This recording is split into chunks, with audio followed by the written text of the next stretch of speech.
Muy buenas noches. Hoy día estamos a 23 de junio del 2020. En pantalla tenemos las cifras del día de hoy. Consultoras les da la bienvenida. En pantalla tenemos las cifras del día de hoy. Como pueden ustedes apreciar, la cifra de casos positivos llega a 260.810. ¿Ya? Las muestras procesadas hasta la fecha es de 1.539.746. Las personas recuperadas son 148.437. Los hospitalizados llegan a 10.588. En cuidados intensivos están ahorita en UCI 1.161 y ya llegamos a 8.404 fallecidos, con una tasa de letalidad de 3.22. Eso quiere decir que de la cantidad de personas positivas, ¿no? Los que han fallecido es el 3.22%.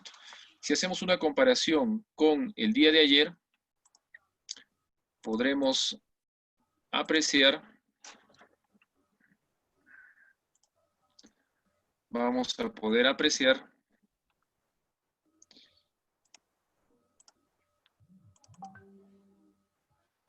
¿se aprecia las cifras de hoy día, de ayer?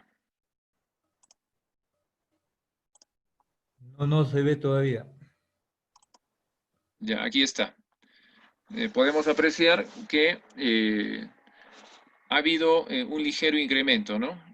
La tasa de letalidad también ha tenido un ligero incremento.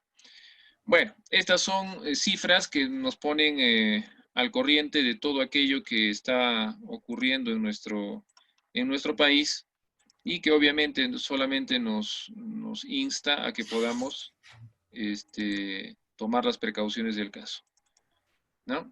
Dicho esto, voy a darle el pase al ingeniero Francisco Loaiza Ventura, quien está a cargo hoy día de la presentación que ha preparado para poder hacer uso de aquello que está ahora en boga. ¿Se aprecia la presentación, ingeniero Francisco? Sí, estamos en la última página. Muy bien. Ni siquiera la primera. Perfecto.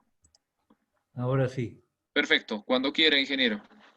Amigos, colegas ingenieros de los departamentos de Arequipa, Cusco, Puno, Moquegua, también Madre de Dios, Apurímac y Puno, pues bien, siempre dentro de la serie de charlas, la serie de comentarios, la serie de exposiciones con que venimos trabajando hace ya más de 2 meses.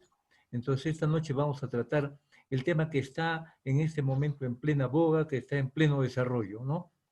El reinicio de las obras, el plazo que ha empezado a correr para las entidades sobre la ampliación de plazo excepcional.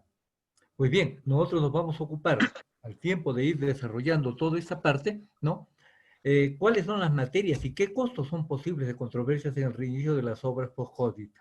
El día de hoy he tenido la oportunidad de comunicarme con varias regiones del sur del país, en donde nuestros colegas están efectivamente preocupados por el trabajo que tienen entre manos, ya sea desde las oficinas de supervisión, desde las oficinas de la gerencia de infraestructura, de las municipalidades, gerencias municipales, de manera que este es un tema que nos concita a todos y que nos hace ver pues la importancia del tratamiento de este tema.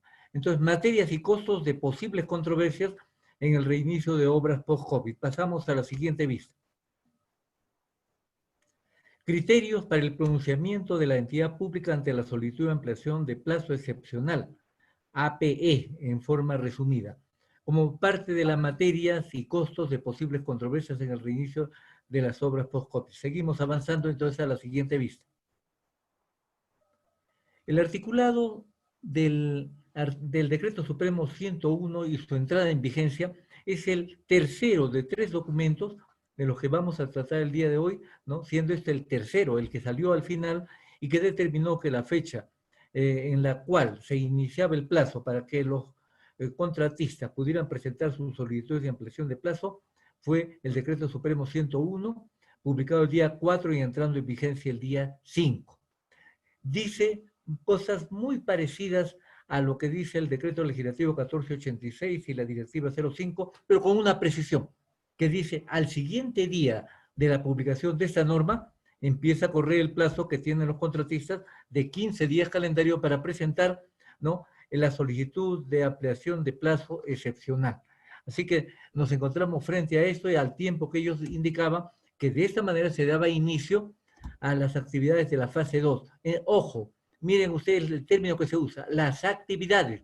No dice el reinicio de las obras en la fase 2, sino las actividades de la fase 2. Porque sobre ese tema he tenido oportunidad de escuchar muchos comentarios y dice, pero ¿quién dijo que las obras empiezan o reinician el día 5? Y efectivamente no lo dice. Lo que habla es que hay un conjunto de actividades que se inician al día 5 y ese plazo terminó de correr al día viernes de la próxima semana para los contratistas, empezando para las entidades el día domingo. Pero como ayer ha sido el primer día hábil, entonces en buena cuenta el plazo hoy estamos en el tercer día hábil, en el tercer día calendario del tiempo que dispone la entidad. Por lo tanto, ya quedan solamente a partir de mañana 12 días. Y por lo tanto, es el tema que nos concentra en toda nuestra atención. Entonces, resumíamos ahí, es la única vista con la que vamos a hablar del 101, ¿no?, que en las disposiciones complementarias finales decía, el cómputo de los plazos para inicio de las obras públicas en el marco de la segunda disposición complementaria y transitoria del decreto legislativo 1486, dispónese la reactivación de obras públicas y sus respectivos contratos. Eso es lo que manda esta norma. Pasamos a la siguiente. La aplicación de este articulado. La norma se publicó, como ya dijimos, el 4 de junio y entró en vigencia el 5 de junio. La mayor parte de los contratistas lo habrían presentado hasta este viernes 19 de junio, cuando en esa fecha se han cumplido los 15 días calendario. El plazo de la entidad comienza el sábado 20 de junio y concluirá el sábado 4 de julio. Eso quiere decir que si empezamos a tomar al pie de la letra de estas normas, en realidad el domingo fue el primer día, el lunes el segundo día y hoy día martes, ¿no?, el tercer día. Por lo tanto, tenemos 3 días que ya van corriendo. Y también un sábado 4 de julio va a terminar ese plazo. Miren ustedes, para las entidades. Entonces, mucho cuidado porque hay que tomar algunas seguridades para evitar, digamos, extemporaneidades o riesgos. El artículo 8 del decreto legislativo, no modificado por el decreto legislativo 144, define al área usuaria, porque dice que la opinión que va a dar la entidad lo va a hacer con una opinión previa, ¿no? La opinión previa es todavía al interior de la entidad, municipalidad o gobierno regional, no sale para afuera. ¿Qué sale para afuera? Sale para afuera el documento del gerente general o gobernador o del gerente municipal o alcalde que se dirige a su contratista dándole respuesta a la solicitud de ampliación de plazo excepcional. Y dice que el área usuaria es la dependencia cuyas necesidades pretenden ser atendidas con determinada contratación o que, dada su especialidad y funciones, canaliza los requerimientos formulados por otras dependencias, que colabora y participa en la planificación de las contrataciones y realiza la verificación técnica de las contrataciones efectuadas a su requerimiento. ¿Ven? Entonces, en las municipalidades se llamará gerencia de infraestructura, que depende de la gerencia general, de gerencia municipal. Y en los gobiernos regionales será pues la gerencia regional de infraestructura, que depende de la gerencia general regional. Pero si se trata de contratos de supervisión, allí sí va a depender de quién.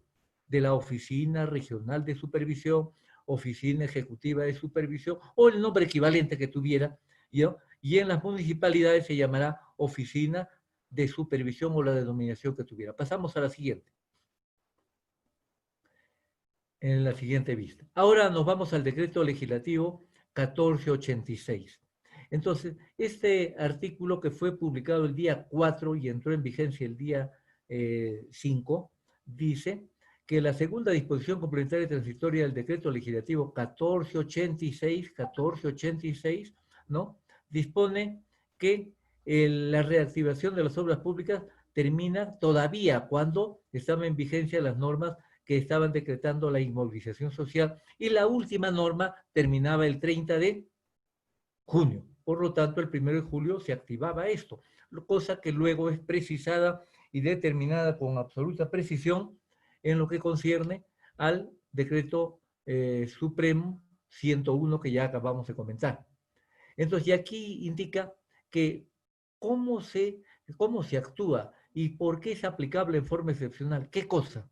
La ampliación de plazo excepcional como la primera medida que toma este decreto legislativo. El segundo, que es la habilitación para abordar modificaciones contractuales, o sea, su finalidad, que permiten implementar medidas COVID. El tercero, otorgamiento de adelantos directos y para materiales a solicitud de ejecutor de obra por encima del porcentaje tradicional. Seguimos a la siguiente vista.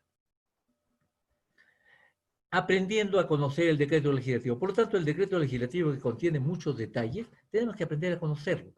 Tiene 6 considerandos, ¿no? Y al mismo tiempo tiene, 6 resolutivos. Tiene 6 resolutivos, ¿no? Desde hasta el artículo 6. Bien, pero la parte que concentra el conjunto de las disposiciones es aquel que tiene que ver con las disposiciones complementarias transitorias, y ahí es el título grande para que no nos perdamos. Vamos a la 1486 y nos pasamos directamente a las disposiciones complementarias transitorias. ¿Qué dice esta disposición complementaria? Está en la siguiente vista. Veámoslo. La segunda disposición dice para la reactivación de los contratos. Ojo, reactivación de los contratos. Todavía no habla de las obras, ¿no? Reactivación de los contratos, o sea, de los papeles, los deberes, obligaciones de las partes, los documentos que se cruzan ambas partes, la manera como intercambian documentos para quedar en condiciones de salir a la cancha. Todavía no dice salgan a la cancha. Vamos a trabajar sobre la base de los contratos. Entonces dice la segunda disposición, para la reactivación de los contratos de obra vigentes y sus respectivos contratos de supervisión bajo el ámbito del régimen general de contrataciones del Estado, cuya ejecución de la inversión se ha visto paralizada por la emergencia nacional, ¿no? Se sujeta a las siguientes disposiciones. Y ahí viene la parte A, y vamos a encontrar que hay una parte A, una parte B, una parte C, ¿no? Entonces, estas son las partes que tenemos que tomar muy en cuenta, y vamos a ver qué cosa está dentro, pues, de la medida del literal A, ¿no? Entonces, en el literal A dice, ¿no? Dentro de los 15 días siguientes, o calendario, ¿no? Siguientes a la culminación de la inmovilización social, cosa precisada ya para el 5 de junio, mediante el Decreto Supremo 101, dispuesta en el marco del estado de emergencia nacional y o su inicio se encuentre dispuesto por la autoridad competente, ¿ya? Y entonces indica que en ese tiempo, sea que al paralizarse las obras, ¿no?, por la declaración de emergencia, el ejecutor de la obra haya realizado o no anotación al cuaderno de obra de las circunstancias que determinan la necesidad de ampliación de plazo, debe presentar a la entidad, ¿quién? El contratista, los siguientes documentos, los siguientes datos, las siguientes precisiones. Primero, cuantificación de la ampliación de plazo. Tú tienes un contrato de 200 días y estarás diciendo quiero 300 días para terminar la obra. Puede ser, ¿no? Pero vamos a ver más adelante cómo hay una serie de condicionantes. Dice, ¿cuál es el nuevo cronograma de acuerdo a ese plazo que estoy pidiendo, que el contratista está pidiendo, ¿no? Que incluye la fecha de inicio y reinicio del plazo de ejecución según corresponda. Después viene la programación de ejecución, CPM, que es una parte también importante, pero todo referido a la inclusión de esa cuantificación y el tiempo que demanda, así como la cronología, duración, secuencia de las partidas para darle forma al cronograma de ejecución CPM. Pasamos a la vista número 8.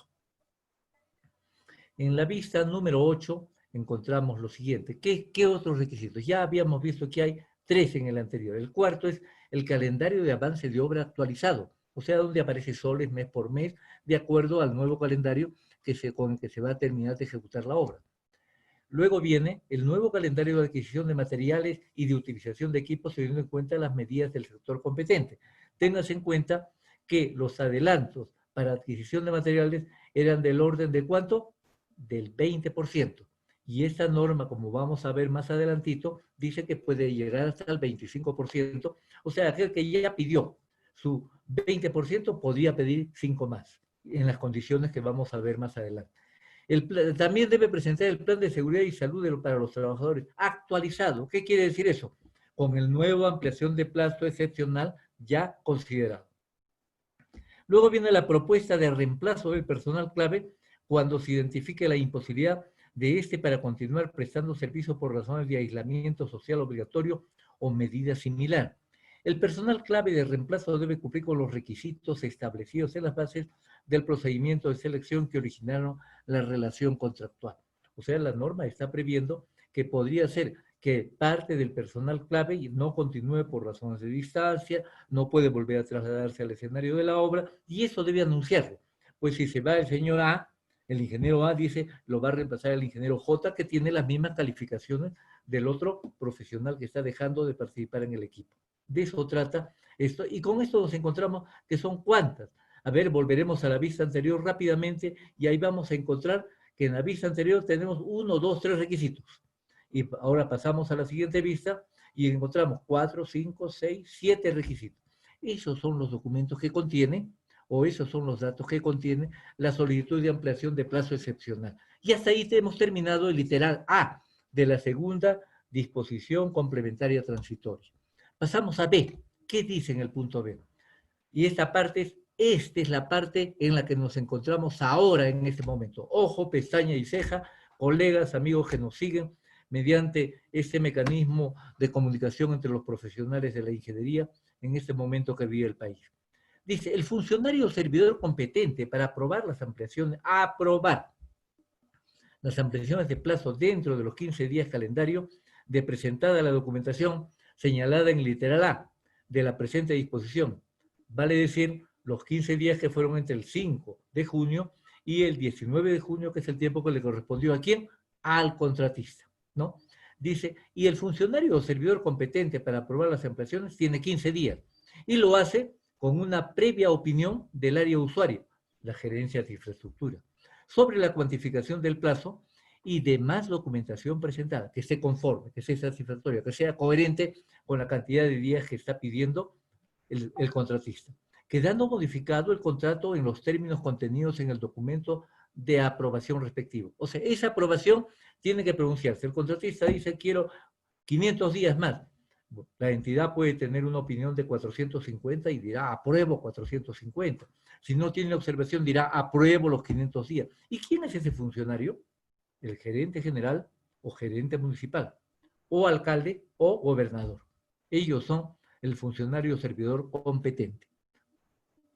En caso que la entidad no cumpla con aprobar la ampliación de plazo en la ampliación en el plazo establecido, aquella se entiende aprobada por su totalidad. Han habido los informes internos por 450 días, digamos en el ejemplo que estamos planteando, pero el contratista pidió 500. Pero resulta que venció el día 5, el sábado 4 de julio, la entidad no se pronunció. Quedan aprobados los 500, no los 450.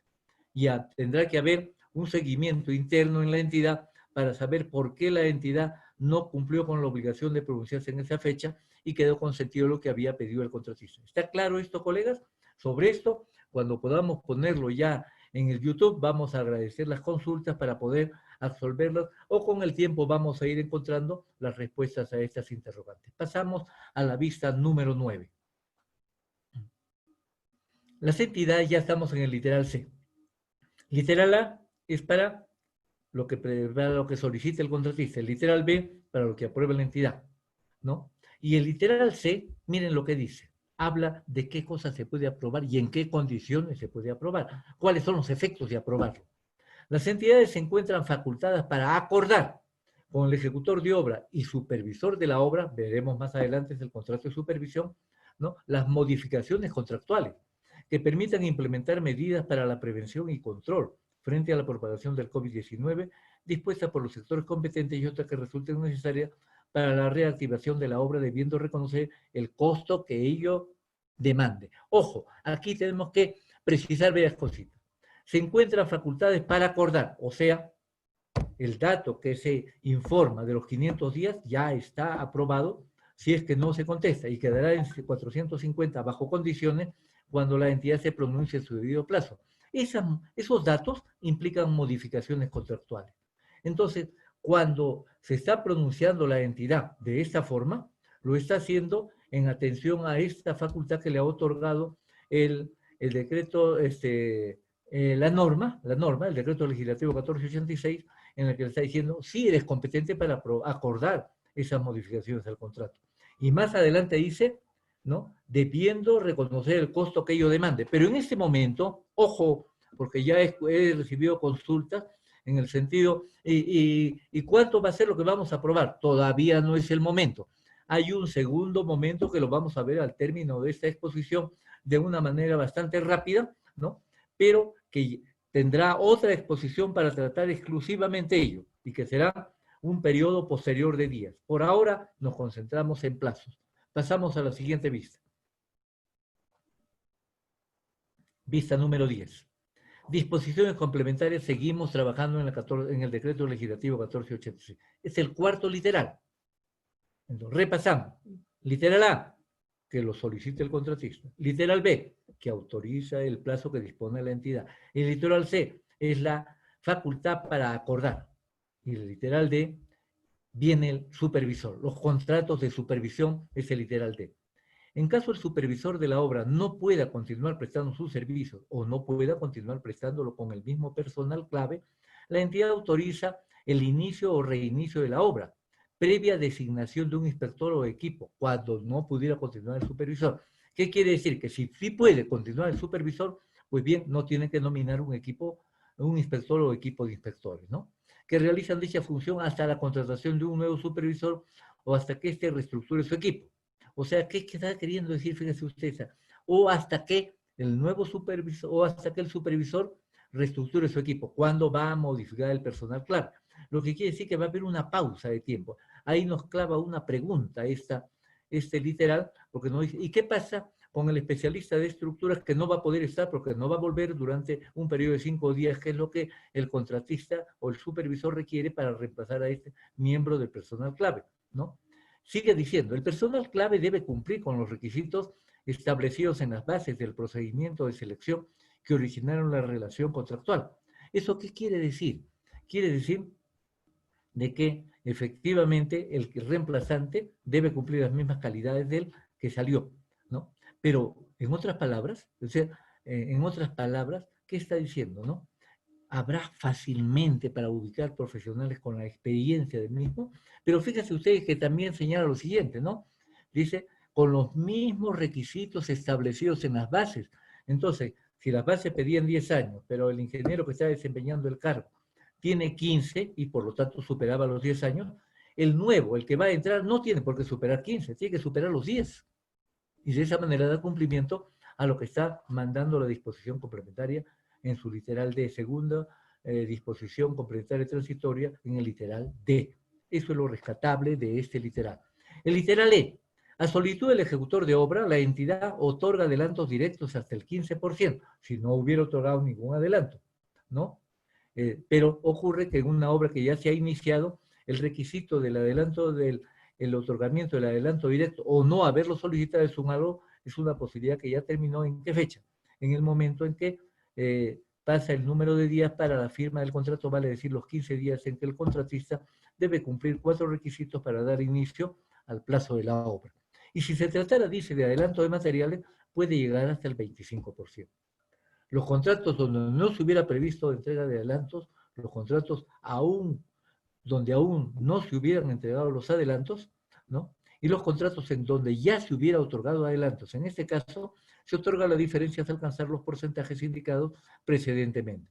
En caso el ejecutor de obra solicite adelantos, debe acompañar la garantía por el mismo monto solicitado. Las garantías, como siempre, en eso no ha variado nada. Debe haber una carta de respaldo, una garantía de respaldo para que la entidad desembolse en los plazos previstos los adelantos que solicite el contratista. Pasamos a la vista número 11. Resumiendo, aquí vamos a resumir todo finalmente. El plazo A, el literal A, para los 15 días que tiene el contratista para presentar su solicitud de ampliación de plazo excepcional, ¿no? Que decía concluida la inmovilización en el 1486, pero que eso ha sido precisado en el decreto supremo 101 como el día 5 de junio, fecha que ya pasó. Seguimos repasando. Los segundos 15 días son para la entidad con una opinión previa del área usual. El literal C son la facultad que tiene la entidad para acordar esas modificaciones al contrato y al final los costos en una segunda parte que no es precisamente este momento. El literal D, la supervisión de obra y sus contratos, que lo acabamos de explicar, ¿no? El E es los adelantos mayores, adelantos y mayores adelantos, a solicitud del contratista, ¿no? El directo de 10 a 15 y el de materiales de 20 a 25%. Pasamos a la vista número 12. La directiva 05. A partir de acá nos internamos en la directiva que entra en los detalles y hay que darle cumplimiento conforme las precisiones que aquí contiene. Esta directiva habla de los alcances y disposiciones para la reactivación de los contratos de obras y de supervisión, en el marco de la segunda disposición complementaria transitoria del decreto legislativo 1486 que acabamos de repasar. Ampliación excepcional de obra.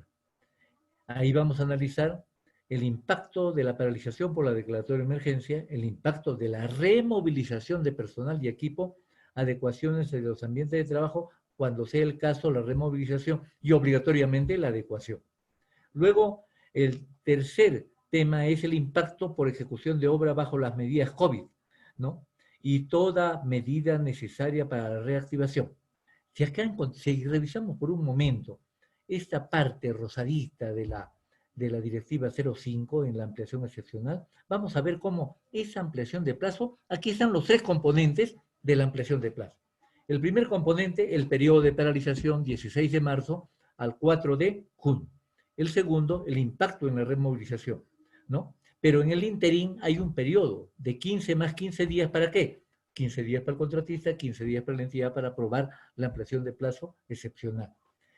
El impacto de la removilización cuando el equipo hubiera salido de la zona de trabajo y tiene que volver, pero tendría que haber una razón justificada porque fue tan de pronto la declaración de emergencia el domingo 15 en la noche que nadie tuvo tiempo para sacar pues hasta las 6 de la mañana su maquinaria, sus equipos, el personal, todo el mundo hubo, para el personal hubo una especie de elasticidad todavía el lunes y el martes más en que la gente, sabiendo que se venía una inmovilización, se desplazó hacia sus lugares de origen, donde tenían su familia, para pasar esta cuarentena que en lo personal, en lo humano, recién va a terminar el día 30. Y el tercero es el impacto. ¿Qué va a pasar cuando se reinicie la obra y haya que trabajar no en las condiciones anteriores? Porque las reglas sanitarias han variado notablemente y hay que cumplirlas porque son condición sine qua non, condición sí o sí, que podía determinar en caso no se cumplan paralizaciones de la obra, ¿no? Contagios, declaración, mil problemas dentro de la obra que no quieren los contratistas y no quieren las entidades. Y aquí eso también hay que reflexionar en esta última parte. Cuando la norma dice el contratista deberá elaborar sus protocolos, hacerlo, registrarlos, darles cumplimiento, ver, anticiparse a la necesidad de sus costos y tiempos para implementarlo, ¿qué está diciendo? El responsable de que no se enfermen y no se contagien los trabajadores del contratista es ¿de quién? Del contratista. Y el éxito de un contratista, ¿qué será de un contratista que tiene 5 obras en diferentes lugares del país? Imaginemos por un momento, ¿no? Y 4 de las 5 obras que tiene resultan enfermos por acá, contagiados por allá, y Dios quiera ninguna otra cosa más grave, y se paralizan o se tienen que ya no continuar esas obras. Desprestigio para la empresa. Por lo tanto, la empresa se está jugando su prestigio, su imagen, sus utilidades y sus ganancias finalmente para concluir la obra. Por lo tanto, es su responsabilidad y tiene que hacerlo. Pero la entidad también tiene otro conjunto de obligaciones, tan importantes como estas. Revisar lo que le ha presentado el contratista. Pero acá están los tres componentes. Parte de esta exposición va a tratar y cómo revisamos lo que nos presenta el contratista. Pasamos a la vista número 13. ¿Ya? Entonces, en la vista número 13 encontramos la presentación y contenido de la solicitud excepcional de ampliación de plazo. Y esto también ya viene desde el decreto legislativo 1486, que decía, en tu contenido de la solicitud, cuantificas. Es un dato que va en el pedido que hace el contratista en el documento con el que presenta toda la documentación. ¿Cuál es el nuevo cronograma de ejecución? ¿Con qué? Con los días agregados de la ampliación de plazo excepcional y sus tres componentes. El programa de ejecución de obras EPM para el plazo general completo, igual que en el anterior. ¿no? Incluyendo el periodo de paralización, la removilización, adecuación y la ejecución en las nuevas condiciones. Cuarto, calendario de avance de obra actualizado en las nuevas condiciones y el total de la obra hasta llegar a su finalización.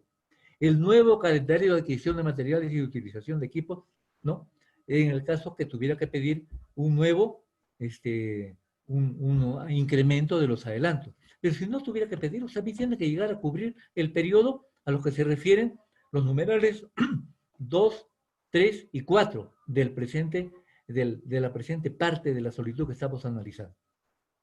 Quinto, ¿no? El nuevo calendario de adquisición de materiales y utilización de equipos. Sexto, el plan de seguridad y salud para los trabajadores actualizado y la propuesta de reemplazo del personal. En suma, lo que contiene la solicitud son las nuevas condiciones en el plazo extendido desde el punto de vista del contratista, debidamente sustentado, porque el contratista lo sabe muy bien, que la entidad va a revisar minuciosamente, seguramente con limitaciones, falencias, pero finalmente lo va a revisar y va a ser exigente y la entidad tiene algunas facultades y el contratista tiene su contraparte. Vista número 14. Ya estamos en la mitad de la exposición. En función a la afectación de la ruta crítica con los rendimientos que se estiman para la ejecución. Miren lo que señala acá la obra. Acá nos regresan luego de un conjunto de aspectos formales, nos regresa a la ingeniería, ¿no? Nos regresa a la ingeniería y nos dice, ojo, fíjate que para todo esto que has analizado, tienes que hacerlo de la mano con la ruta crítica. En otras palabras, como los calendarios que hemos escrito antes, se encuentran, tienen que tener una ruta crítica que es una modificada, distinta a la inicial con la que se firmó el contrato, está diciendo, en ese plazo extendido, en ese plazo ampliado, trabaja tu ruta crítica y todo lo que estás pidiendo tiene que ser en función y respeto a esa ruta crítica que es la que va a marcar el ritmo de la obra desde la fecha de su reinicio hasta su conclusión. Para hacer esto, ¿qué se necesita?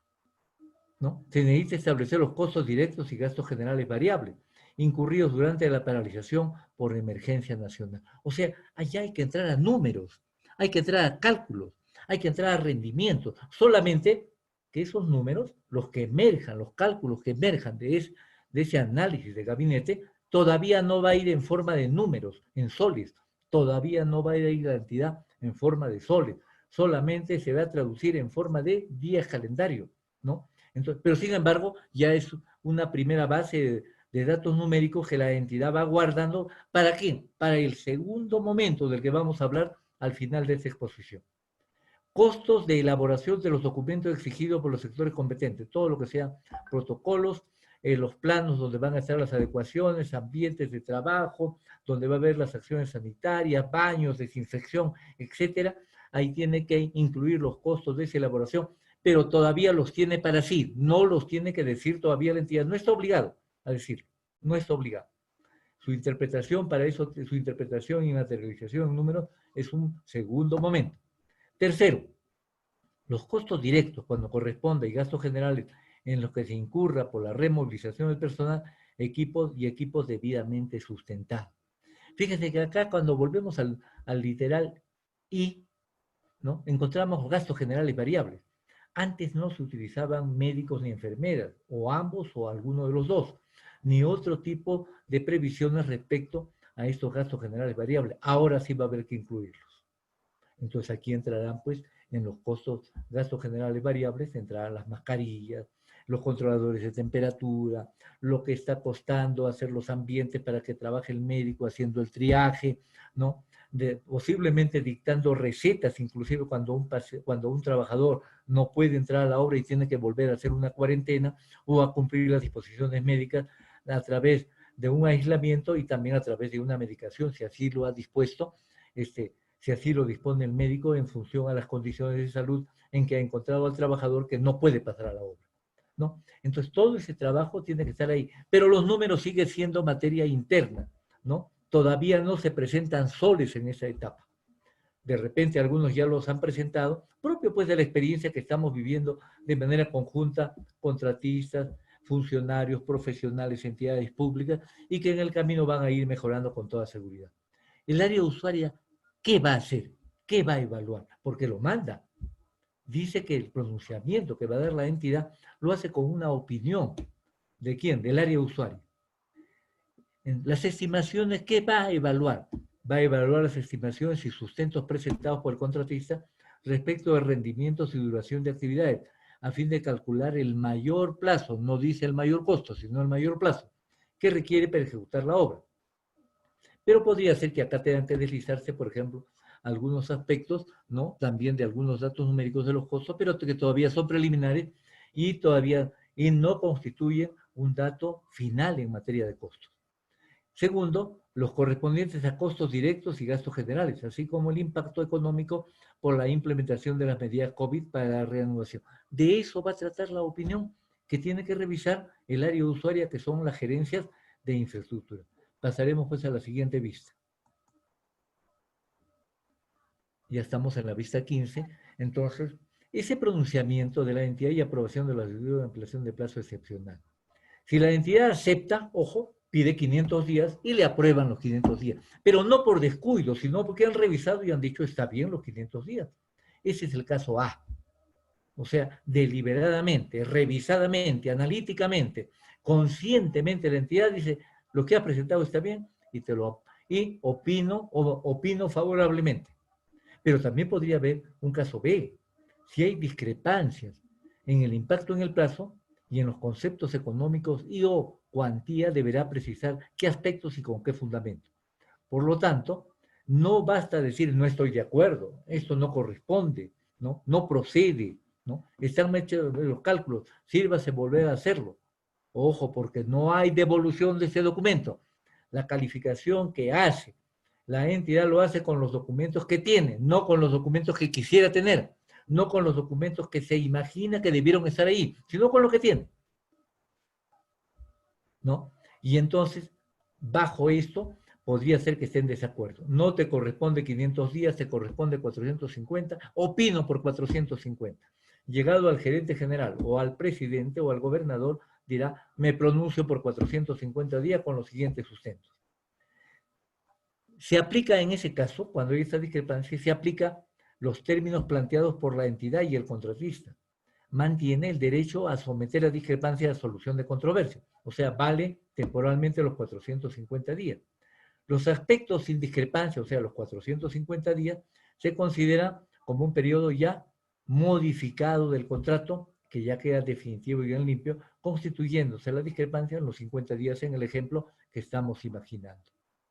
Dentro de los 15 días, calendario, el funcionario competente, ejemplo, el gerente general o gerente municipal, previa opinión del área usuaria, ejemplo, gerente de infraestructura en cualquiera de las dos instancias de gobierno regional o local, ¿no? Notifica su pronunciamiento al ejecutor de obra. La solicitud de ampliación excepcional de plazo quedará aprobada en términos propuestos por el contratista si la entidad no cumple con notificarle su pronunciamiento dentro del plazo. Ya me imagino cómo va a ser la siguiente semana de trabajo en gobiernos regionales y gobiernos locales, por cuanto el sábado 4 concluye, pero seguramente que las entidades se van a tomar la precaución en pronunciarse el día viernes 3. Pasamos a la siguiente vista.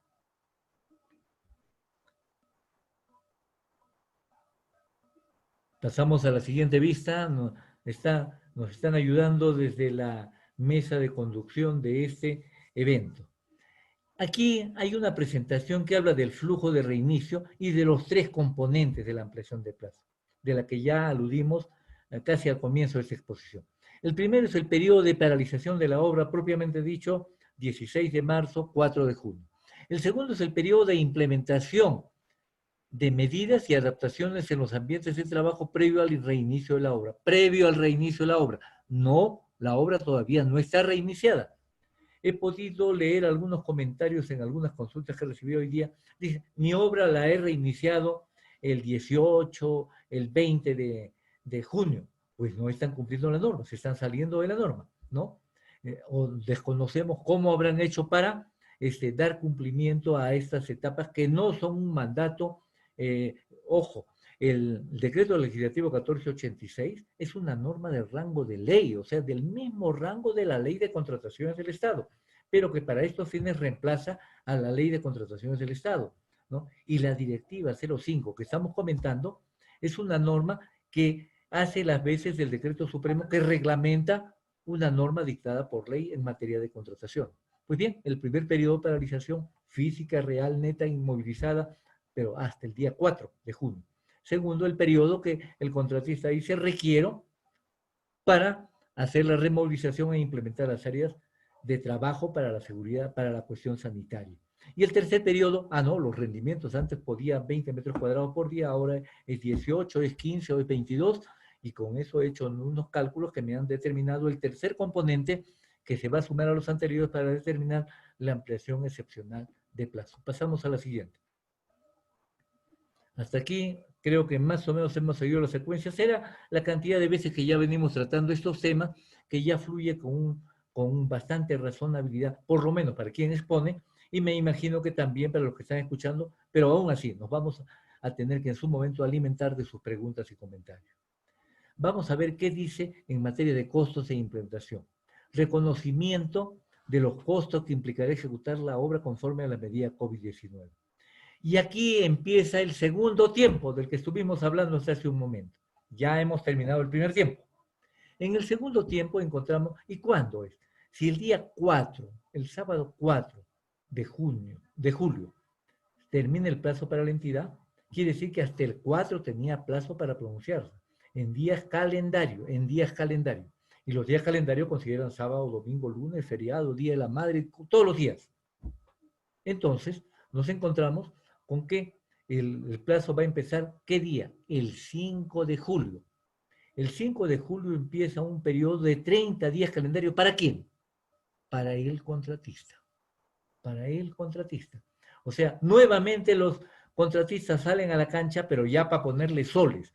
Aquellos que le pusieron días calendario en el primer tiempo, ahora le van a poner soles, ¿no? Ese periodo empieza, pues, ¿qué día? Empieza el 5 de julio y va a terminar el 3 de agosto, ¿no? Periodo en el cual tiene el contratista tiempo para presentar sus cantidades, su cuantificación, ¿no? Presenta pues la cuantificación de aquellos costos directos y gastos generales que en la primera parte lo utilizaron como un elemento de análisis, pero no tuvieron la obligación de presentarlo. Y gastos generales que implique su ejecución en la obra bajo el nuevo plazo de ejecución, que ya se lo aprobaron en el primer tiempo. Y la implementación de las medidas COVID-19 dispuestas por los sectores competentes. El segundo punto, que también es cuantificación, es de aquellos costos que resulten necesarios para garantizar la adecuada custodia y o mantenimiento de las partidas ejecutadas, así como los materiales, insumos, mobiliario, entre otros, que se vayan a utilizar una vez reanudada la obra, tales como seguridad, guardianía, alquiler de almacenes, movilidad, transporte, si es que correspondiera. Pasamos a la vista número 18. Ya estamos en el segundo tiempo, amigos que nos siguen en esta presentación.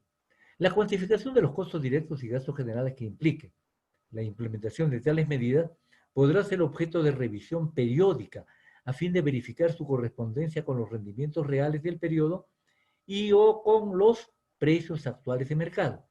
Aquí hay que rescatar una frase que todavía suena aquí un poco amorfa, no está totalmente definida. Dice, podrá ser objeto de revisión periódica, o sea, habrá un segundo momento donde eso puede ajustarse, ¿no? O los rendimientos, o las condiciones de trabajo, los rendimientos, o los precios de mercado, ¿no? Pero en armonía, aquí tratamos de encontrar la revisión, revisando este punto y retrotrayéndonos a los principios generales de la ley de contratación. Aquí hay algo que tiene que ver con el principio de razonabilidad, el principio de eficiencia, eficacia, ¿no? Se es eficaz cuando cumplo una cosa, pero soy eficiente cuando la cumplo con mayor calidad y con menor costo y en el menor tiempo posible. O sea, esos ajustes se pueden hacer. Por lo pronto, no hay otra referencia que esta que está en lo que se está reproduciendo y que probablemente pudiera ser que más adelante tenga un comunicado o alguna otra opinión que emite el OCE para remarcar, explicar, precisar cómo se trabaja esa parte. Por el momento lo dejamos allí, porque todavía estamos hablando del segundo tiempo, que quiere decir que todavía esto tenemos un tiempito más o menos entre 20 y 30 días para entrar a tallar de fondo con esos temas. Para tal cuantificación, sigue diciendo la norma, se podrá considerar la formulación de nuevos precios unitarios para las partidas preexistentes, o sea, las partidas que tenían un rendimiento y un costo antes, podría ser que tengan otro precio, otro rendimiento, en base a las estimaciones, porque en el momento que se hacen los cálculos para la determinación del plazo, se trabaja con estimaciones de rendimiento, ¿no? O también se podrían identificar nuevas partidas con sus respectivos precios unitarios y o fórmulas de reajuste, inclusive las fórmulas de reajuste, pero cuando esto se va modificando, la fórmula polinómica también va a sufrir una modificación. Entonces, en cuanto a la polinómica, por ejemplo, para su aplicación, ¿no?, que ya existe y es contractual, la norma está permitiendo todo esto, deberán haber algunos comunicados u opiniones para precisar esos aspectos, porque la manera de trabajar con las fórmulas polinómicas, es decir, hasta ese momento aplico estas fórmulas polinómicas, de acá para adelante aplico otras fórmulas polinómicas, pero faltan las particularidades de la aprobación de esos detalles. Dice, si se advierte la necesidad de ajustar dichos conceptos económicos, las partes podrán pactar su modificación. No dice deberán, ojo, dice podrán. Y cuando dice podrán, ¿qué quiere decir? Que es potestativo, ¿no?, de la entidad pública. No es obligatorio, pero la otra parte podría premiarlo para que si lo haya, si lo pudieran hacer, pero deberá ser previamente demostrado, tomándose las seguridades para cumplir con otro de los principios de la norma, que es el principio de integridad, que vale decir que no haya colusión, acuerdo ilegal para ponerse de acuerdo en cosas que vayan contra la norma. Esto también está previsto, o sea, los principios de la ley siguen estando vigentes en el momento original del contrato, en la parte hasta el inicio de la emergencia nacional y también ahora. Los principios no han variado, son más bien de más exigente cumplimiento. Los costos para la implementación de las medidas COVID, ¿no?, son aspectos que son de obligatorio cumplimiento, ¿no? Y por los sectores competentes, aquí es importante señalar, ¿no?, porque he podido ver algunos comentarios en que se habla que no se usa el lenguaje prestación adicional. No hay prestación adicional. Estos conceptos son los costos por adecuación y trabajo en las nuevas condiciones que han emergido de la emergencia nacional. Por lo tanto, no es pertinente hablar del tope del 15% con Contraloría, lo que no significa que Contraloría ahora no le interesen estos temas. El control posterior es algo que no se ha movido y que en algunos casos se está permitiendo, variando de ese control posterior al control simultáneo, que faculta a la Contraloría a intervenir en plena aplicación de la norma, en plena aplicación de los conceptos que determinan tiempos y costos de las obras. Pasamos a la siguiente vista. Vista número 19. Dentro de los 10 días calendarios siguientes de comunicada la aprobación de la ampliación excepcional de plazo, el supervisor deberá presentar, aquí entramos a hablar. Entonces, ¿qué quiere decir? Que si el día 4, a más tardar el día 4 o el día 3 queda aprobado la ampliación de plazo excepcional, dice que 10 días después de esa fecha, el supervisor, cuando ese vaya a continuar prestando los servicios de supervisión, deberá presentar de forma física o virtual, o lo presenta en papeles o lo presenta de manera virtual, la cuantificación de los mayores gastos generales vinculados a esta ampliación de plazo y, en su caso, acreditar los costos en los que incurrirá por la implementación de las medidas COVID. Esto tiene una diferencia con la parte que se refiere a la ampliación de plazo excepcional del contratista. Fíjense ustedes, no habla, no está hablando de una ampliación de plazo distinta a la ampliación de plazo que tiene la parte obra. ¿Y por qué? Eso tiene una razón estrictamente jurídica, ¿no?, y lógica e ingenieril además, porque la supervisión es una actividad consecuencia de la ejecución de la obra y que tiene definidos sus periodos por el carácter permanente y simultáneo con la ejecución de las obras que tiene la supervisión. Pero al mismo tiempo tiene un periodo adicional por aspectos de la recepción y la liquidación, ¿no?, que son generalmente periodos de tiempo entre 30 y 60 días, pero no habla de esa parte, ¿no?, sino dice por un periodo igual, como una cosa que se sobreentiende y que no está escrita de manera expresa en la norma. Pero también dice, y en su caso acreditar los costos en que incurrirá para la implementación de las medidas. Querría decir que más o menos si el 4 ha quedado aprobado, tiene plazo hasta el 14 para decir, no puede hablar de un nuevo plazo diferente al anterior, ¿no? deberá presentar esa solicitud para la ampliación de plazo excepcional, pero entendiendo que es igual, más el mismo periodo del contrato original de supervisión para la recepción y liquidación. Pero sí, en su caso, dice, acreditar los costos en los que incurrirá por la implementación de las medidas COVID. Cuando hablamos de implementación de las medidas COVID en cuanto a obra, estamos hablando de la modificación de los rendimientos, estamos hablando de la modificación de sus costos, ¿no? De cada partida específica que multiplicada por los metrados nos darán los parciales y luego el total de la parte obra. Acá nos está diciendo, eso que va a ser el contratista, tú tienes que por la obligación de ser supervisor controlarlo de manera permanente y continua. Pues, ¿cuánto cuesta eso? ¿Cuánto vas a incurrir en eso? La entidad, dice, por otra parte, deberá notificar al supervisor del pronunciamiento sobre la solicitud de un plazo no mayor también de 10 días calendario. ¿Qué quiere decir? Que a más tardar el 24 del mes de julio deberá quedar definido la comunicación de la solicitud de ampliación de plazo para el supervisor. Pero ahí te podría hacer dos cosas. Si la entidad acepta la solicitud del supervisor, se tendrá por modificado el contrato, sin necesidad de suscribir algún acuerdo adicional o adenda. ¿Y esto por qué? ¿Qué razón tiene? Porque podría ser en el ejemplo que pusimos anteriormente que el contratista haya pedido 500 y le hayan aprobado 450, ¿no? Si le aprueban 450, ¿cuántos días pedirá el supervisor? 450, ¿no? Y deberá la entidad pronunciarse en armonía con los 450 días. Lo que quiere decir de que el contratista, generalmente, yo me anticipo a pensar de que este caso A es el que más se va a producir. Pero si la entidad discrepa con la propuesta de cuantificación presentada por el supervisor, deberá comunicarle ello dentro antes del plazo señalado, con la identificación precisa de los aspectos y conceptos. No estoy de acuerdo contigo, supervisor, así como no estuve de acuerdo con el contratista, tampoco no estoy de acuerdo contigo por esta situación.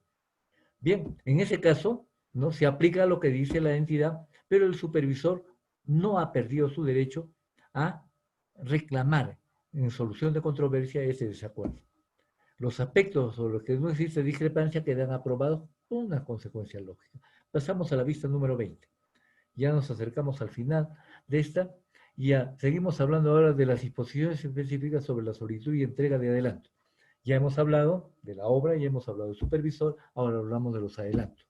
De conformidad con lo establecido en el literal E de la segunda disposición complementaria transitoria del decreto legislativo 1486, la entidad otorga al ejecutor de obra adelantos directos hasta por el 15% del contrato original y adelantos para material hasta el 25%. Para solicitar dichos adelantos, el ejecutor presentará la respectiva garantía, al igual como lo hizo en su momento original cuando pidió los primeros adelantos. Vista número 21. En la vista número 21, seguimos tratando el tema, ¿no? En el caso del adelanto directo, el ejecutor de obra debe presentar su solicitud dentro de los 8 días calendarios siguientes de la aprobación de la ampliación del plazo excepcional. O sea, ¿cuándo se va a vencer esto? Si el plazo venció el plazo de la aprobación, ¿qué quiere decir esto? Que si el día 4 quedó aprobada la ampliación excepcional de plazo, quiere decir que a más tardar el día 12, el contratista dirá, quiero este 5% más de adelanto directo, acá está mi garantía, acá está mi factura, y la entidad debe otorgarle, de acuerdo al párrafo final de esta vista, en 7 días contados desde el día siguiente en que recibió la solicitud, ¿no? Para materiales debe presentarse la solicitud en la oportunidad que corresponda con el calendario de avance de obra actualizado. Miren cómo que entre los documentos de ampliación de plazo ya se presentó un actualizado, un actualizado del calendario de avance de obra, ¿no? Y el calendario de adquisición de materiales. Pero como quiera que el contratista ha presentado, digamos, por 500 días y la entidad quiere aprobarle 450, la obligación, cuando se produzca discrepancia en la entidad, implica redactar, elaborar un nuevo calendario con los plazos que la entidad va a aprobar. Es decir, no podría haber aprobación de la entidad por 450 días si la entidad también, de los documentos que forman parte de la aprobación, no modifica los 500 a los 450 días. Esto suena fácilmente comprensible, pero es un trabajito laborioso, por lo cual esto nos sugiere inmediatamente lo siguiente. y el contratista lo va a hacer seguramente cuando presente su solicitud de ampliación de plazo excepcional. Presentará en digital los documentos con los que está sustentando la ampliación de plazo excepcional para crear la facilidad de la entidad a poder hacer las adecuaciones sobre esa misma base o sobre otro que pudiera hacer la propia entidad. Pasamos a la vista número 22. Cuando con posterioridad a la aprobación, ¿qué pasa? ¿No? Modificaciones contractuales posteriores a la aprobación de la ampliación excepcional de plazo. Es decir, después del 4 del mes de julio. Cuando con posterioridad a la aprobación de la ampliación excepcional de plazo, los sectores competentes dicten medidas de carácter sanitario o de otra índole para evitar la propagación del COVID-19 que impacten en los contratos, las partes deberán acordar los términos y condiciones para su implementación efectuando. Voy a exagerar por un momento. La norma señala que se requiere, pues, una enfermera, ¿no? Pero de repente la norma cambia y dice una enfermera más un médico. Esos costos, cuando los dos van a estar simultáneamente, deberán incorporarse en los nuevos gastos generales variables para el saldo de la obra a partir del momento del reinicio, ya que todos estamos hablando de aquello que se produce después de la aprobación del plazo, ampliación del plazo excepcional. Para tal efecto, el ejecutor de obra debe presentar al supervisor o inspector, según corresponda, y a la entidad una propuesta de adenda. Por primera vez, en esta parte, en el numeral 3, en romanos, de las modificaciones, interviene el contratista el supervisor para un contrato diferente al contrato de supervisión. Porque cuando solicita la ampliación de plazo excepcional al supervisor, lo presenta en su condición de contratista de la supervisión ante la entidad. Acá lo presenta en su condición de supervisor. O sea, recupera su rol de control permanente, ¿no? Para en esa condición opinar sobre lo que las modificaciones que se están produciendo en el contrato. Pasamos a la vista número 23.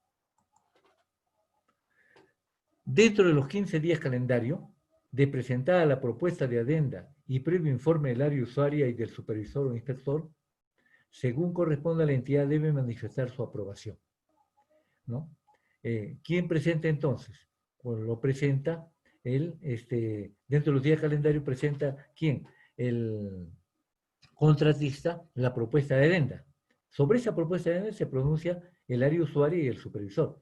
Cuando tal modificación implica el incremento del precio del contrato vigente, se deberá contar con la certificación de crédito presupuestario o previsión presupuestal, según las reglas previstas en la normatividad del Sistema Nacional de Presupuesto Público y con la aprobación por resolución del titular de la entidad y del servidor del que hubiera delegado tal facultad. Tratándose de contratos de supervisión de obra, el reconocimiento y pago del precio por las medidas efectivamente implementadas por el contratista se sujetan al acuerdo al que arriben las partes previas de la emisión de la entidad de la resolución que autoriza el incremento del costo del contrato. Aquí podríamos utilizar, para ir diferenciando las grandes fases de estas modificaciones, lo podríamos llamar el tercer tiempo. Primer tiempo, la paralización, ¿no? Segundo, el primer tiempo es esa, la primera parte, mejor dicho, la ampliación de plazo excepcional, la paralización física real de la inamovilidad que terminó el 4 de junio. El segundo es el periodo de los trámites, 15 más 15, 30 días, luego la adecuación de los ambientes y luego el tiempo que requiere el contratista, o sea, las modificaciones para introducir las aplicaciones COVID.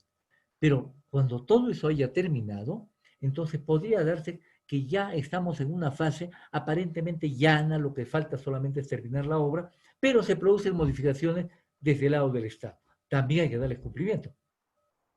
A eso le estaríamos llamando el tercer tiempo. Y pasamos a la siguiente vista. Ya con esto terminamos. El reconocimiento de los conceptos económicos relacionados con la ampliación excepcional de plazo, así como la incorporación de los contratos de las medidas COVID-19 y los adelantos deben sujetarse a los principios de eficacia y eficiencia, equidad e integridad. Ojo, está diciendo eficacia y eficiencia, que quiere decir hazlo, lo vamos a hacer, y eficiente, de la manera más económica, de la mejor calidad y al menor tiempo.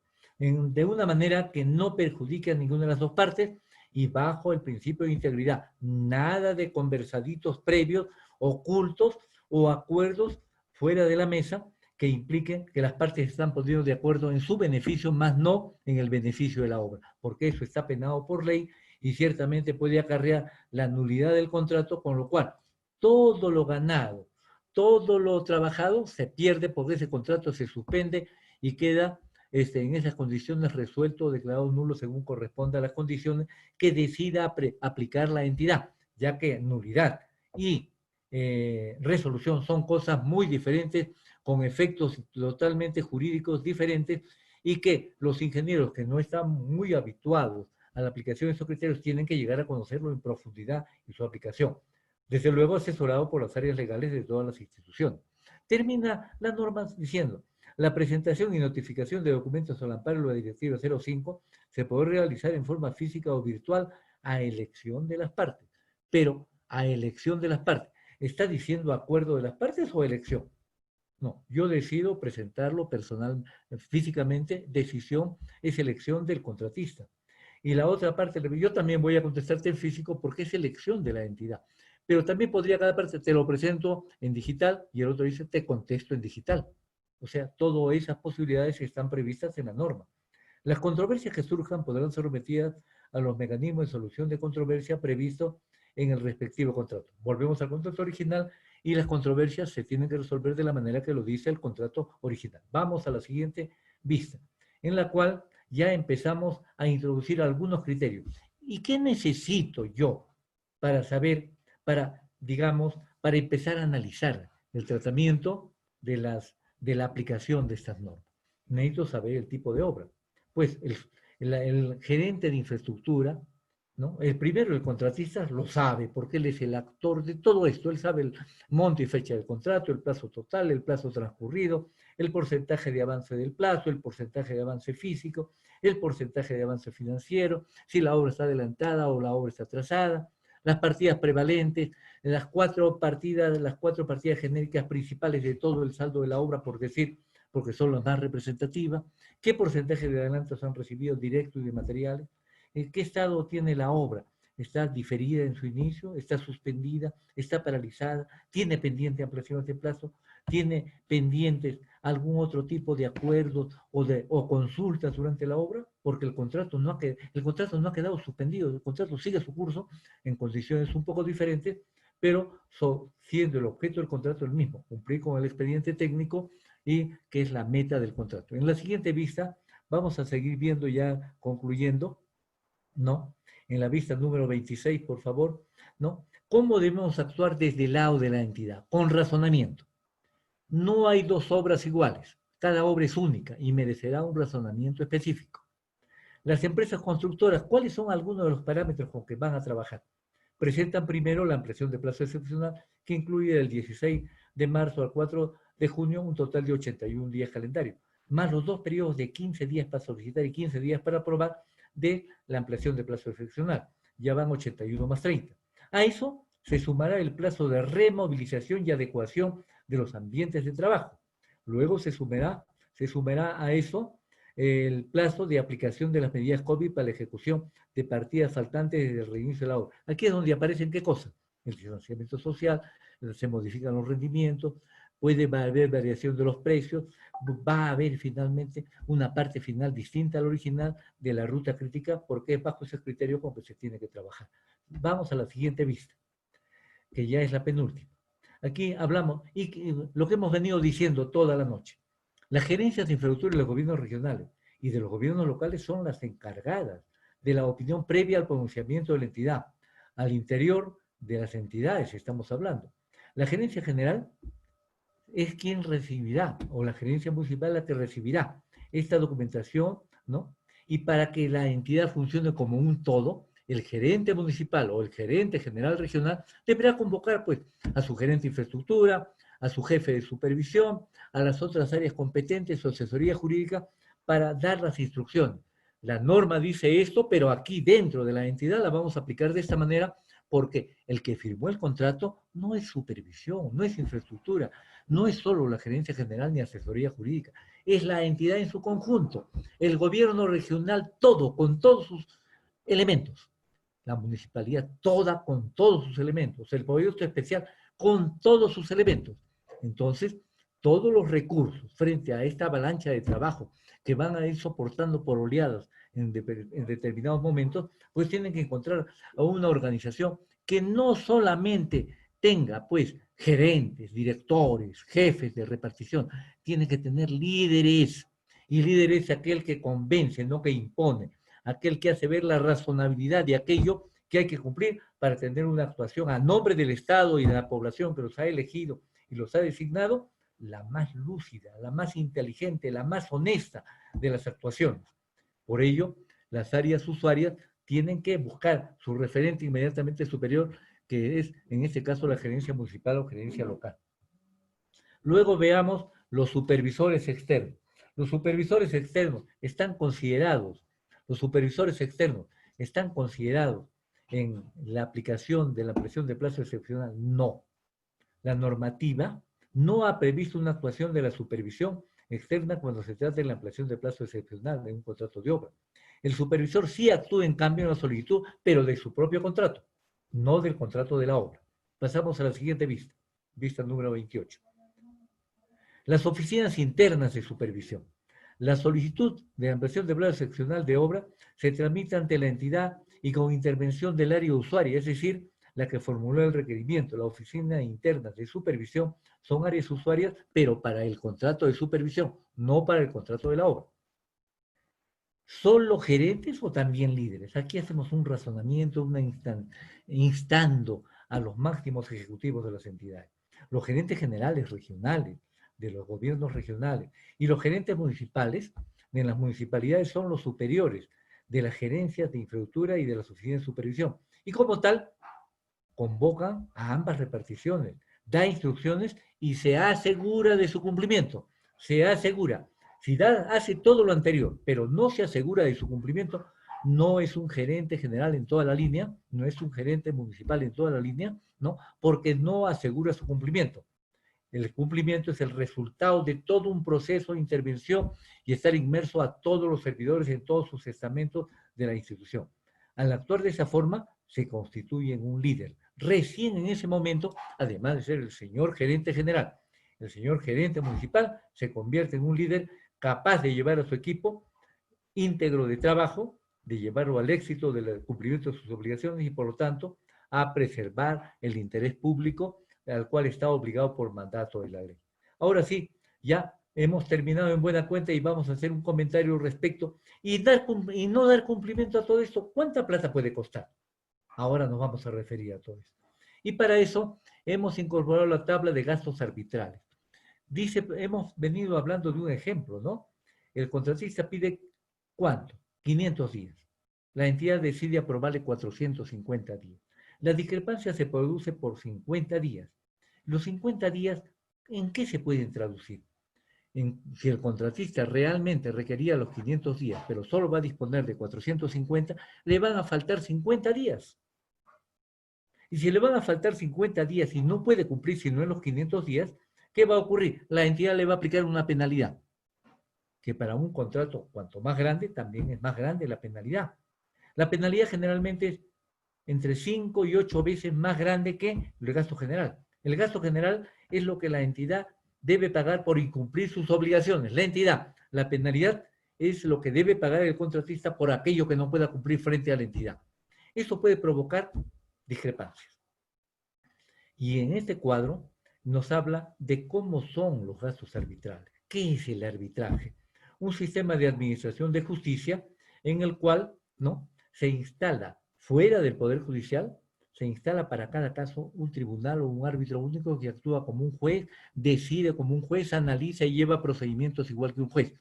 Y se llama tribunal cuando son 3 los árbitros. Pues bien, tiene los mismos atributos y la norma señala que en materia de contratos, una vez instalado un tribunal arbitral, no puede intervenir el Poder Judicial.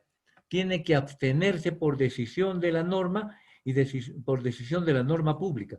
Por lo tanto, no hay que, si el Poder Judicial quiere intervenir o no interviene, está prohibido de intervenir en la materia contractual en obras públicas del Estado. Pues esas discrepancias pueden variar, fíjense ustedes, grandemente, ¿no? Y tienen varios agentes. Entonces, se puede administrar justicia vía arbitraje mediante una secretaría arbitral más su árbitro único. Es una primera forma. La segunda forma es mediante una secretaría arbitral y un tribunal. En el segundo caso cuesta más que en el primero. ¿Por qué? Porque intervienen también más profesionales. En el primero interviene un secretario arbitral y un árbitro. En el otro intervienen 4 personas, un secretario arbitral y 3 árbitros. Y ahí vienen los costos. Entonces, la secretaría arbitral tiene sus costos. Fíjense ustedes, si tuviéramos una controversia hasta 108.000 soles, esto cuesta por el lado de la secretaría arbitral 3.020 soles. Todavía no hablo de los árbitros. Y si la discrepancia fuera de 3 millones hasta 3.600.000, esto puede llegar a costar de 12.500 soles a algo más. Entonces, pero la Secretaría Arbitral nunca puede llegar a costar más de los 72.000 soles para el caso de las controversias más caras. Vemos la siguiente parte del cuadro, en el que nos muestra ya el árbitro único, ¿no? El árbitro único para 108.000 soles cuesta 5.760 soles los honorarios de este árbitro único, ¿no? Y eso habrá que sumarle al costo de la Secretaría Arbitral. Y de esa manera estamos administrando justicia con secretario arbitral y árbitro único. Pasamos al siguiente cuadro para ver la otra forma de calcular. Se trata de cuando se tiene tribunal arbitral. Entonces ya son 3 árbitros. En una controversia de 108.000 soles, el monto que cobran los 3 árbitros es de 11.520 soles y lo van a pagar en 2 partes, la mitad cada una de las partes, ¿no? Y a su vez cada parte en una mitad, en una primera mitad y después en una segunda mitad, ¿no? Estos son los costos que tiene esto. Pues bien, todos estos aspectos son a lo que la entidad se arriesga a tener que enfrentar, además de tener congelados fondos, obras inconclusas, etcétera, cuando no puede, digamos, encontrar solución a los problemas de la obra. El arbitraje es otro pequeño mundo. El derecho, que es una de las más bellas carreras que tiene el género humano, ¿no? Pues tiene también una serie de especialidades, igual que la ingeniería, ¿no? La ingeniería civil tiene pues ingeniería de carreteras, ingeniería de saneamiento, de edificaciones, ¿no? De irrigaciones, de geotecnia. El derecho también tiene derecho civil, derecho penal, derecho de familia, derecho tributario, derecho administrativo, derecho constitucional, etcétera, etcétera, etcétera. Y hay especialidades unas más populares que otras. Y eso es lo que ocurre, por lo cual no siempre el conocimiento del tema arbitral se constituye en una norma que ya se supone que lo sabe. Los señores abogados y los ingenieros lo aprenden, porque los señores abogados lo aprenden en su formación académica y se especializan luego. Pero en cambio el ingeniero, de eso son cosas que aprende después, pero puede llegar a dominarlas porque la norma permite que los profesionales en ingeniería también pueden desempeñar los cargos de árbitro y la experiencia va de 2 maneras, ¿no? Esto también valga ese comentario final. Hay árbitros que forman parte de los listados de árbitros de los centros de arbitraje, pero hay una parte que nunca tuvo un arbitraje, nunca formó parte de un tribunal arbitral o de un árbitro único. Se da ese caso, y eso se da en abogados y en ingenieros. Como también existen aquellos que están permanentemente siendo no designados para tribunales arbitrales, y a su conocimiento normativo, a su experiencia y a su práctica se suma la administración de justicia, que es la emisión de laudos, que quiere decir, a estas conclusiones hemos llegado, fallamos de esta manera y cúmplase. Y la ley le otorga una total validez a estas decisiones, las cuales solamente pueden ser discutidas vía nulidad cuando se cumplen los requisitos, ¿no? Ante las Cortes Superiores de Justicia de la región o departamento donde se ha ventilado un arbitraje. Bien, todos estos detalles, mis queridos amigos y colegas, pues los hemos alcanzado esta noche ya como un corolario y en el centro del momento en que estamos trabajando, ¿no? Para tener que contestar el viernes 3 o el sábado 4, ¿no? La decisión que tome la entidad. ¿Podría la entidad pública tomarse el día 4? Sí, podría tomarse el día 4, ¿no? Siempre y cuando se asegure un equipo de notificación y que la contestación llegue de manera cierta al contratista. No hacerlo va a significar una sangría contra el Estado en forma de gastos generales cuando no correspondiera la cantidad de días que se está empleando por omisión de responder en la fecha oportuna. Mis amigos, muy agradecido, y si van a haber preguntas hoy día o van a verlas más adelante, pues encantado de seguir conversando sobre este tema que nos apasiona. Perfecto, ingeniero. Se agradece la exposición bastante clara que nos ha dado esta noche. Estamos inaugurando un nuevo sistema de comunicación, dado que las redes están bastante saturadas últimamente y, bueno, se están teniendo problemas en cuanto a comunicación cuando se tiene bastantes asistentes a las reuniones. Sin embargo, esta noche dejamos la publicación de este interesante exposición que ha hecho usted para que en la siguiente edición contestemos las preguntas que vayan a ser merecedoras la exposición que ha hecho esta noche. Por de pronto, quedan temas pendientes, como por ejemplo el cálculo de gastos de costos de penalidad por día por incumplimiento, debido a que este podría ser un motivo de controversias, ¿no? El cálculo de esto. Asimismo, también los tipos de plazos que usted ha mencionado y cada uno de ellos en qué casos podrían tener controversias, ¿no? Asimismo, la programación versus la suspensión. Existen casos en los cuales están en este momento contratos o ejecuciones suspendidas, ¿no? Entonces, en esos casos ya se tiene un acta de suspensión en los cuales ya está pactado por ambas partes el modo como se van a reconocer los gastos generales, ¿no? En todo caso, para este tipo de contratos quedaría solamente el plazo por solicitar de parte del contratista en cuanto a adecuación y los efectos que pueda tener la aplicación de protocolos en el contrato, básicamente en los rendimientos. Estos temas seguramente los tocaremos en una siguiente edición y con esto despedimos la edición de hoy día, 23 de junio. No sin antes desear a los cusqueños que están a lo largo y ancho del país y el mundo, por el día 24 saludarlos. El 24 de junio, Día del Cusco, un día muy importante para nuestro país también, dicho sea de paso. Buenas noches, ingeniero, y hasta la siguiente oportunidad. Muchas gracias.